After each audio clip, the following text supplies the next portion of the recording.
তাই চললি এত ইম্পর্টেন্ট একটা কাজে যাচ্ছে যে কিছু বলার নেই বিশাল বড় একটা কাজে যাচ্ছে মানে যেতেই হবে না গেলে একদম হবে hello everyone good morning welcome back to my another video. তো সবাই জানো আমি আমার বাড়ি এসেছি আর বাড়ি এসেছি তার একটাই কারণ হচ্ছে কালী পুজোর জন্য এসেছি। তো আজকে কালী পুজো আর এই কালী পুজোটা হচ্ছে অগ্রহায়ণ মাসের অমাবস্যাতে এই কালী পুজোটা হয়। তো রাত্রে হবে পুজোটা আর এখন আমি শাড়ি তাড়ি পরে পুরো রেডি হয়েছি আর আমার শরীরটা একটু খারাপ সর্দি হয়েছে। তো আজকে ভাবছি বানাবো বাসন্তী পোলাও আর সাথে আলুর দম। তো জানি না কতটা বানাতে পারবো কিনা কারণ আমার যে মানে জিনিসগুলো আমার উপকরণগুলো থাকে ওগুলো তো নেই। তো যেগুলো মানে এখানে পাওয়া যাবে তো আমি সেগুলো দিয়ে ট্রাই করব অবশ্যই বানানো। তো চলো দেখা যাক কি হয়েছে কি হয়েছে হেঁটে গেছে। তো আমি এখন টুকাইকে একটু স্নান টান করাবো আর আমিও চুলটা আঁচড়াবো। তো চলো কিছুক্ষণ পরে তোমাদের সাথে দেখা হচ্ছে। আর ভাই গেছে একটু বাজারে গেল ওর কিছু কাজ আছে। তো চলো কিছুক্ষণ পরে দেখা হচ্ছে তোমাদের সাথে। আর আমার কিন্তু আইব্রোগুলো করা হয়নি ভাবছিলাম যাবো আমার অ্যানিভার্সারিটাও এরকম ঘাস ফুস নিয়ে পার হয়ে গেল আর কালী পুজোটাও পার হয়ে যাবে। তো কিছু করার নেই আমার। তো দেখি আর কবে হবে।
তো চলো আলুর দমটা চাপিয়ে দিয়েছি মানে চাপাইনি আলুটা সেদ্ধ হয়েছে কুকারে দিয়েছিলাম আর ওইদিকে পোলাওটা আমি চাপিয়ে দিয়েছি। আর বাবা যাচ্ছে এখন মাসিকে আনার জন্য।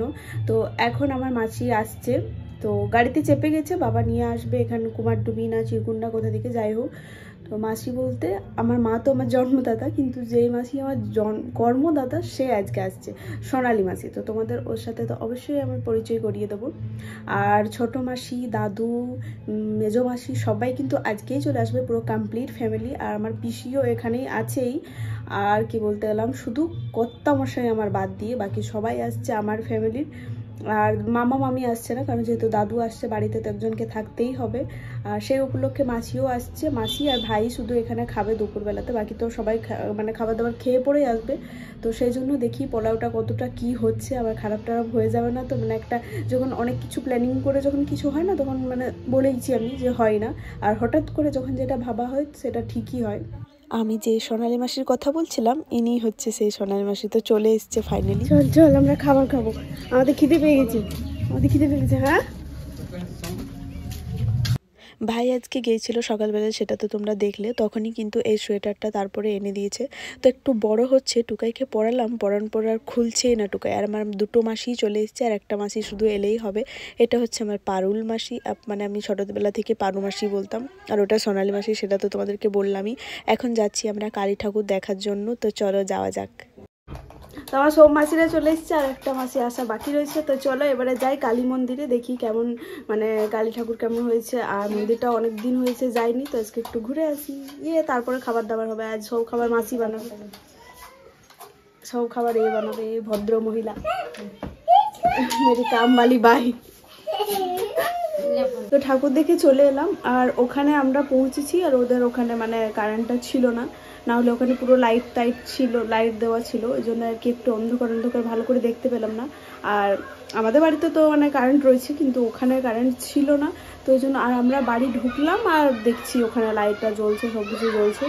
তো যাই হোক, আবার দেখি যদি যাই তাহলে অবশ্যই শেয়ার করব তোমাদের সাথে। চলো এখন রাত্রেবেলায় কি ডিনার বানাচ্ছে মাসিরা, তো দেখা যাক। দেখে এলাম, তারপরে আবার চলে যাচ্ছি মায়ের সাথে, কারণ মায়ের দুটো থাল হয়ে গেছিলো পুজোর, সেই জন্য আমি একটা নিয়ে যাচ্ছি। এটা হচ্ছে আমাদের কালী ঠাকুর, যেটার জন্য মা উপোস করেছে।